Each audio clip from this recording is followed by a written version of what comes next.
E aí, pessoal, tudo bom com vocês? Bem-vindo ao meu canal Química Fácil com o professor Neto Alves. Hoje nós vamos dar continuidade ao assunto sobre modelos atômicos.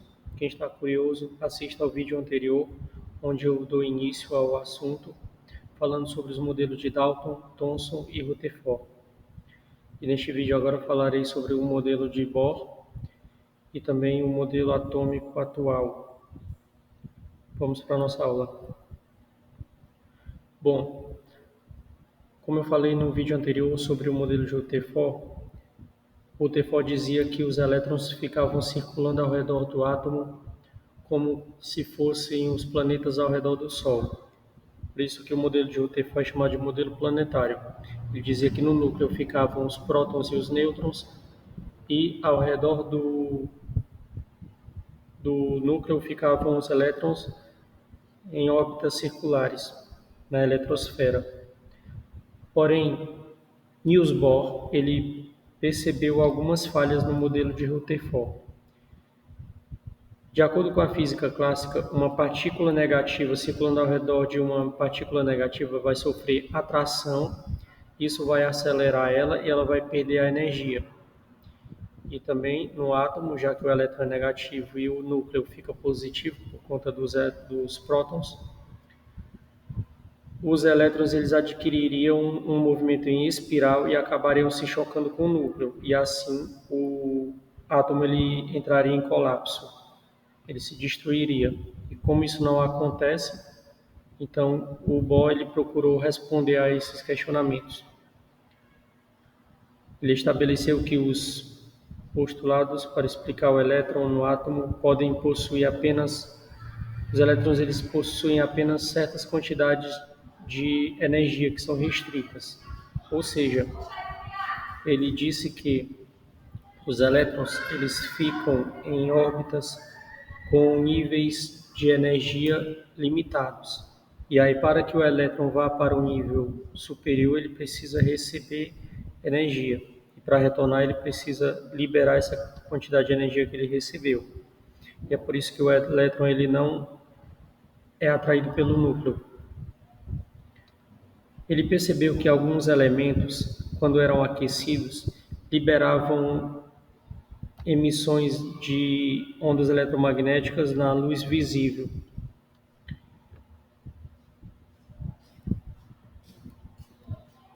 Max Planck ele contribuiu dizendo que a luz, além de propriedades ondulatórias, também tem propriedades de partícula, que ele chamou de fótons. E aqui está a relação entre energia, frequência. Esse H na fórmula é igual a H vezes Ni.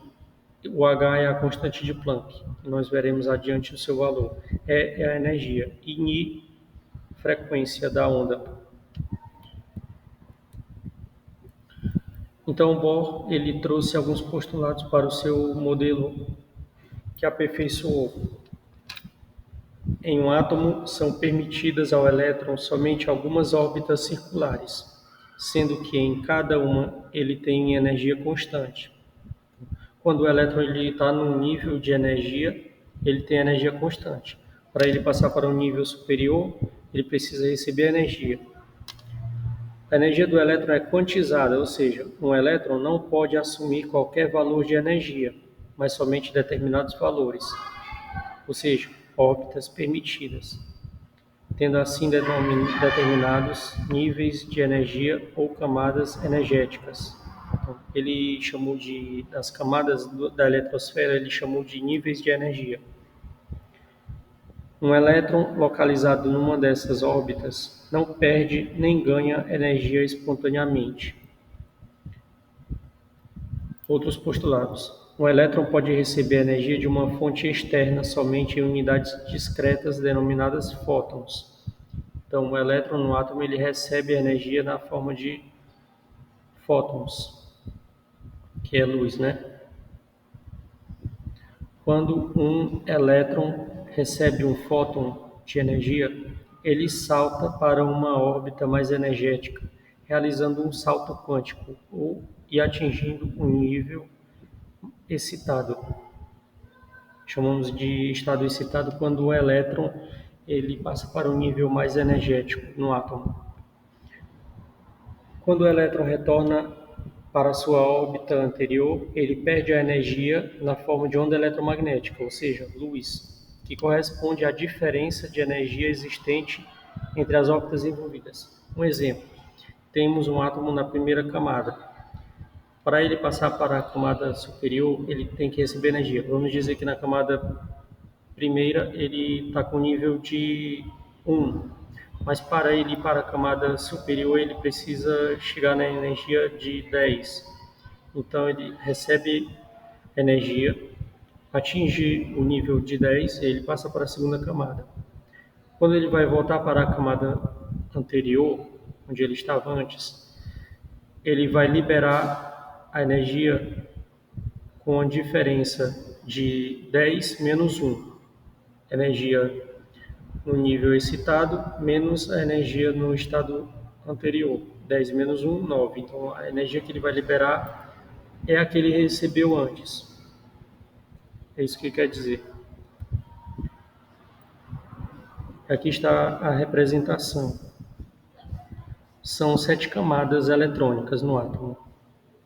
Atualmente, nós conhecemos elementos químicos que chegam até a camada que nós chamamos de camada Q, que é a sétima camada. Camada K é a primeira, L é a segunda, M terceira, N quarta, O quinta, P a sexta camada e Q a sétima camada. Nós vemos que na camada K só é permitido existirem 2 elétrons. Na camada L, 8. Na camada M, 18. Na camada N, 32. Na camada O, 32. Na camada P, 18. E na camada Q, antes eram 2, mas como foram criados outros elementos artificiais, esse número subiu. Então agora já não é mais 2, mas sim 8, certo? O átomo é formado por um núcleo, onde estão prótons e os nêutrons, próton com carga positiva e nêutron com carga nula, zero, e também é formado por níveis de energia que são quantizados, onde estão os elétrons, um total de 7 camadas, ou níveis de energia. Bom, como eu falei, já que o elétron, quando ele volta para o nível anterior, ele libera a energia que tinha ganhado antes, essa energia vai ser liberada na forma de onda eletromagnética, luz, que tem a sua quantidade de energia. Tendo a sua quantidade de energia, de acordo com a equação de Max Planck, que nós vimos, é igual a HI, então cada energia vai liberar em uma cor diferente. Por isso que os elementos químicos, quando eles são aquecidos, eles emitem cores diferentes, dependendo do elemento. Como vimos, o ferro, o cobre, o sódio, o potássio, bário, eles liberam energias com quantidades diferentes e isso dá cores diferentes para as suas emissões.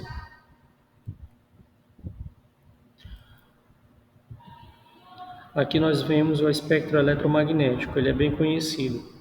Aqui nós temos as várias radiações eletromagnéticas. Primeira, a menos energética é a frequência de rádio, ondas de rádio, depois micro-ondas, mais energética, depois infravermelho. Logo após o infravermelho temos o espectro visível, que são as cores que nós conseguimos enxergar. Após o violeta tem o ultravioleta, depois o ultravioleta mais energético ainda são os raios-x e os mais energéticos de todos, raios gama. Então aqui frequência e comprimento de onda eles são inversamente proporcionais. Quando a frequência aumenta, o comprimento de onda diminui. E energia e frequência são diretamente proporcionais. Quando a energia aumenta, a frequência aumenta. Então, o modelo atômico de Bohr é assim. Foi concebido em 1913 por Niels Bohr, físico dinamarquês. Para ele, o átomo possui um núcleo central, como Rutherford já tinha percebido. Os elétrons descrevem órbitas circulares em torno do núcleo. As órbitas são circulares. Os elétrons só podem ocupar determinados níveis de energia. A cada órbita corresponde um valor de energia. Cada órbita tem seu valor de energia. E é em ordem crescente. A mais energética é a sétima camada, mais distante do núcleo. E a menos energética é a camada K, primeira, mais próxima do núcleo. Vemos aqui algumas aplicações da teoria de Bohr. Podemos utilizar esta teoria no teste de chamas, podemos verificar isso. Fogos de artifício, onde cada elemento químico presente na pólvora dá uma cor diferente para o fogo. Vimos aqui que o sódio ele libera uma cor amarela, o potássio uma cor violeta, cálcio vermelho, tijolo, bário verde limão, cobre verde, magnésio uma cor branca, chumbo uma cor azul esbranquiçado e assim por diante. Todos os elementos eles liberam ondas em cores diferentes. Outras aplicações: pulseiras, aquelas fluorescentes, lâmpadas de vapor de sódio, que são aquelas lâmpadas que vemos nos postes de energia. Luminol. O luminol ele é uma substância utilizada para aquelas análises criminológicas que, em contato com o sangue e com a luz ultravioleta, percebemos as marcas, as pegadas, dicas de como aconteceu o crime, e assim a polícia pode desvendar, encontrar o responsável. Modelo atômico de Summerfield. Summerfield ele verificou que as raias estudadas por Bohr eram, na verdade, um conjunto de raias finas, ou seja, as cores do espectro que os elementos eles emitem, na verdade, eles eram formados por raias bem mais finas, ou seja, o que são essas raias? São pedaços do espectro, mais divididos ainda. Se lá na cor verde do cobre, ele percebeu que esse espectro verde do cobre, na verdade, era formado por linhas mais finas ainda que formavam esse espectro. Summerfield também concluiu que um dado nível de energia era constituído por subníveis de energia, já que as linhas eram finas, e não era só uma linha, eram várias. Ele disse, bom, então cada camada tem subníveis, cada nível tem seus subníveis de energia. Ele chamou os subníveis de S, P, D e F. Ele disse que a primeira órbita ela é circular, mas as demais são elípticas. Louis de Broglie demonstrou matematicamente como o elétron se comporta. Ele percebeu que o elétron ele tem essa dualidade de onda e de partícula. E aqui está a equação de Broglie. Comprimento de onda igual a constante de Planck dividido pela massa vezes a velocidade, a frequência. De Broglie disse que o elétron apresenta característica dual, ou seja, se comporta como onda e como partícula.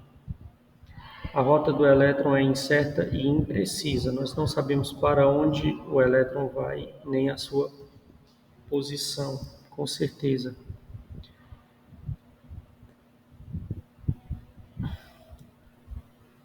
Heisenberg ele deu o princípio da incerteza, foi responsável pela demonstração do princípio da incerteza. Que é esse princípio da incerteza? Diz que não dá para nós sabermos com precisão, ao mesmo tempo, a posição e a velocidade do elétron. Ou nós vamos saber com precisão a posição e não vamos saber com precisão a velocidade, ou nós analisamos a velocidade com mais precisão e nós não saberemos a posição com precisão. Ou nós sabemos uma ou a outra com precisão.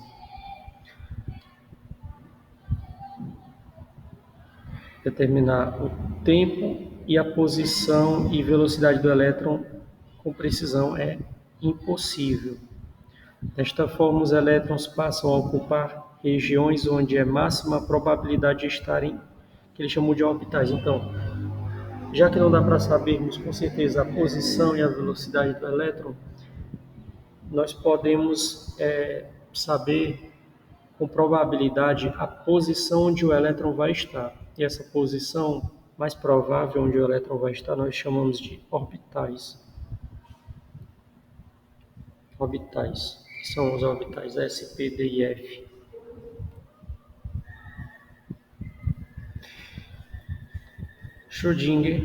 Erwin Schrödinger, em 1926, formulou uma teoria que ele chamou de teoria da mecânica ondulatória.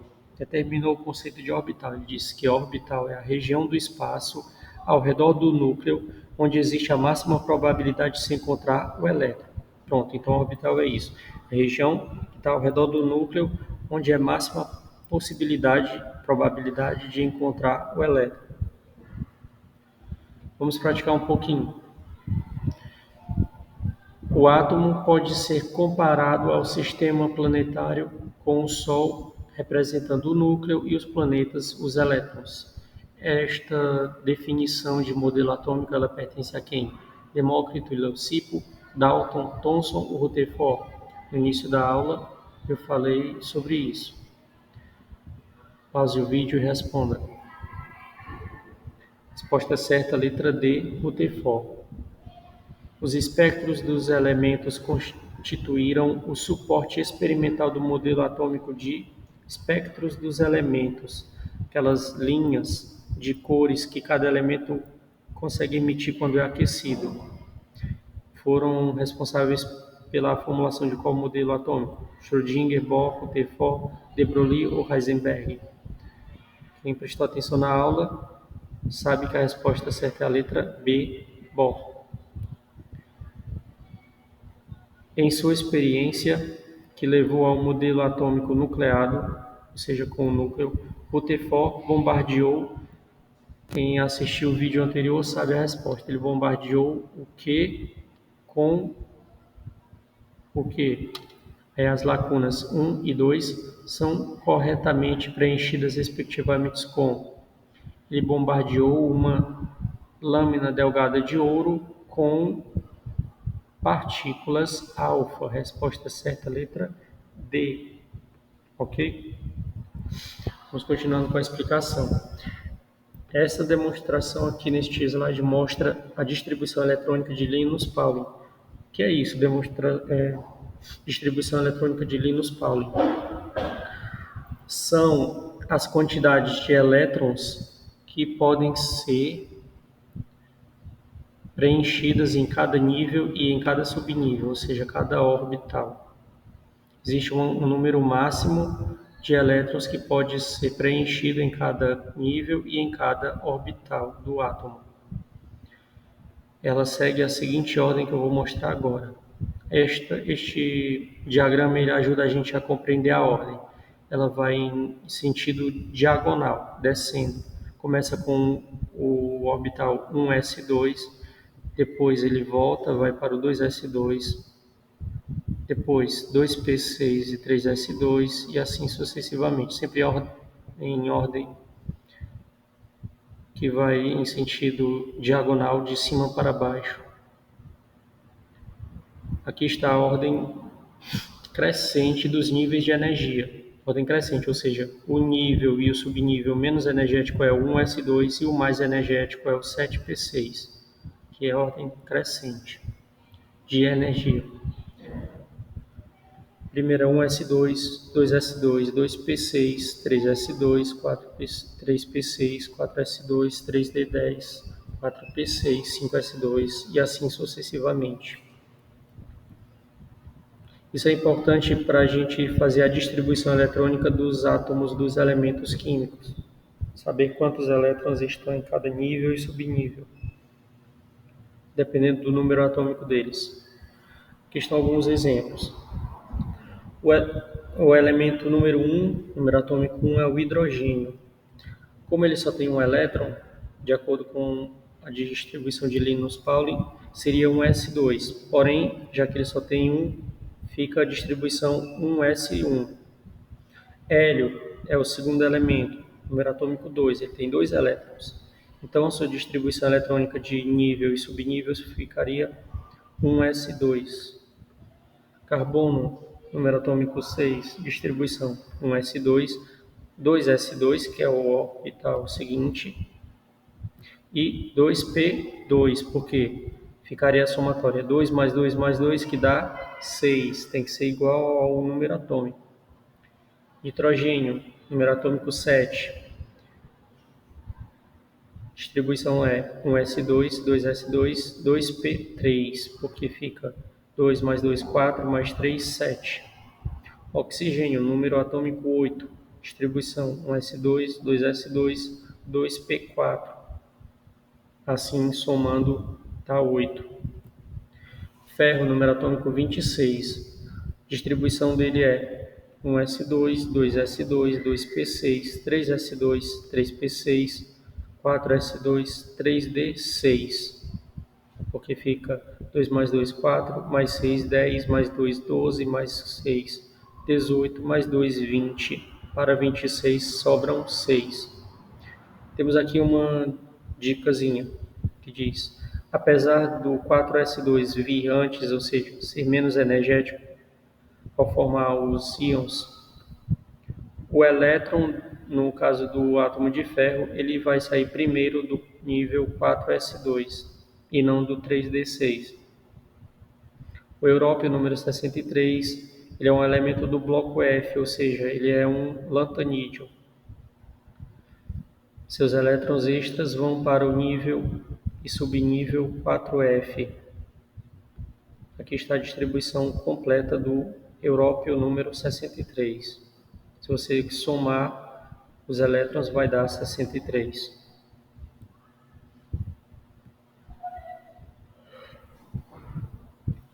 Como é que funciona a distribuição eletrônica nos orbitais? Seguimos as dicas do princípio da exclusão de Pauli, que diz que um orbital comporta no máximo 2 elétrons com spins contrários.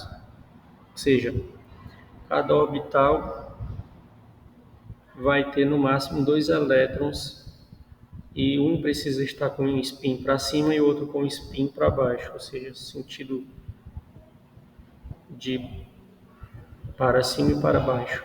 A regra de Hund diz que em um mesmo orbital, em um mesmo subnível, os orbitais são preenchidos de forma a obter o maior número de elétrons desemparelhados. Primeiro nós colocamos um elétron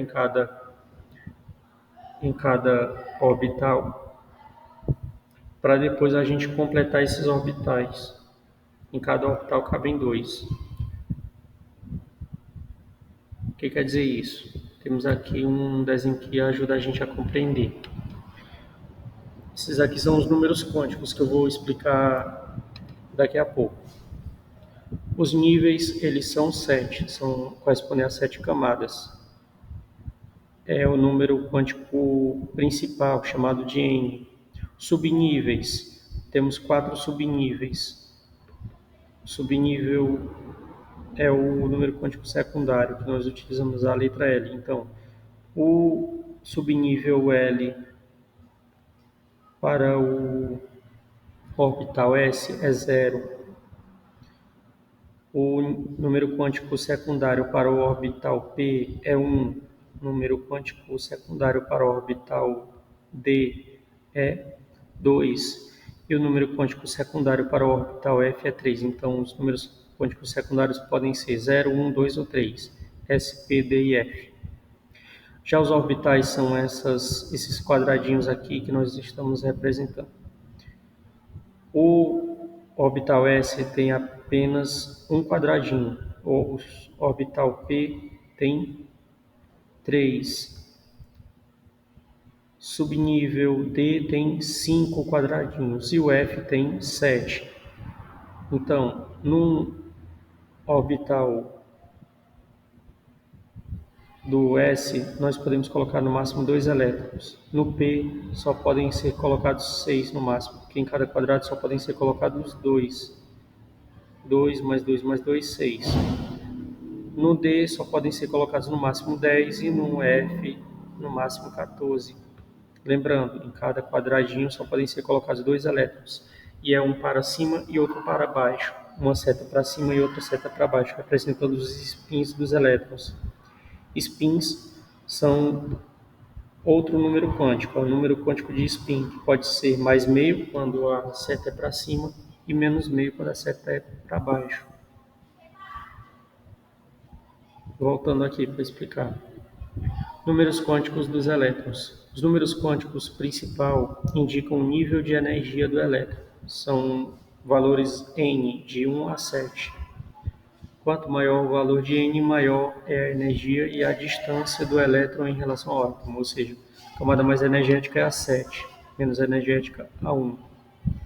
Número quântico secundário, chamado também de azimutal, representado pela letra L, indica o subnível de energia, ou seja, é a forma do orbital. Subnível de energia é a forma do orbital. Tem valores 0, 1, 2 e 3, que correspondem a subníveis S, P, D e F. Número quântico magnético, que é representado pela letra M, vai indicar a orientação espacial do orbital.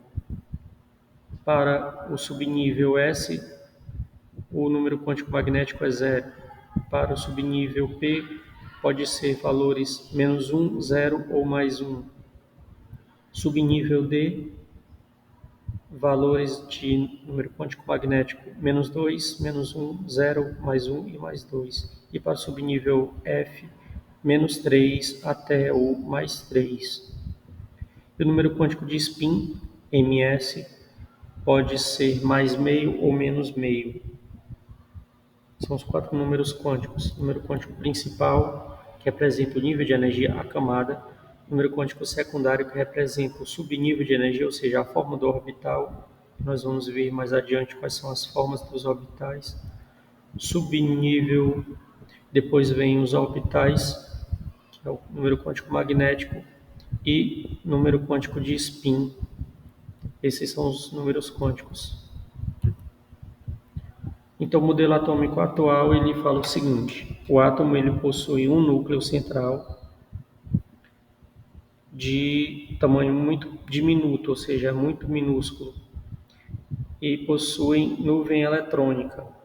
Nuvem eletrônica é aquela região no átomo onde é máxima a probabilidade de se encontrar o elétron. No núcleo encontram-se os prótons e os nêutrons. Os elétrons encontram-se à volta do núcleo na nuvem eletrônica. Regiões de máxima probabilidade de encontrar um elétron são chamadas de orbitais. Aqui estão as formas dos orbitais, que é representado pelo número quântico secundário.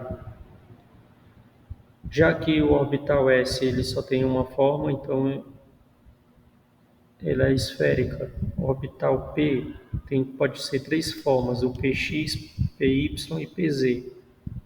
Por isso que é -1, 0 e +1. O orbital D ele possui 5 formas possíveis, por isso que é -2, -1, 0, +1 e +2 para o número quântico secundário. E o orbital F ele pode ter 7 formas. Por isso que ele recebe os valores de -3, -2, -1, 0, +1, +2 e +3 no número quântico secundário. Os orbitais F são ainda mais complexos que os orbitais D. Eles são importantes apenas para a química dos elementos lantanídeos e actinídeos. Então, o orbital F ele só está presente nos elementos que estão na tabela periódica no grupo dos lantanídeos e actinídeos. Conceitos fundamentais sobre o átomo. O núcleo é muito pequeno em comparação ao átomo todo. Ele só possui prótons e nêutrons, próton positivo e nêutron negativo. Os elétrons têm carga negativa e estão em torno do núcleo nos orbitais. Os elétrons e prótons são carregados eletricamente, enquanto que os nêutrons são neutros, ou seja, têm carga nula. Elétrons são carregados negativamente, prótons positivamente. A carga elétrica ela tem valor de 1,6 vezes 10 a menos 19 coulomb. Para o próton é um sinal positivo, para o elétron sinal negativo. Prótons e nêutrons possuem aproximadamente a mesma massa, que equivale a 1,67 vezes 10 a menos 27 do quilograma. Já os elétrons possuem massa muito menor, considerada desprezível em comparação ao próton e nêutron. Bom, pessoal, esta era a aula. Espero que tenham gostado. Se você não entendeu muito bem, volta o vídeo, assista novamente até que fique bem compreendido. Gostaria de pedir que você curtisse, comente e compartilhe o vídeo com seus amigos para chegar ao máximo de pessoas possível. Valeu pela ajuda e até a nossa próxima aula. Tchau!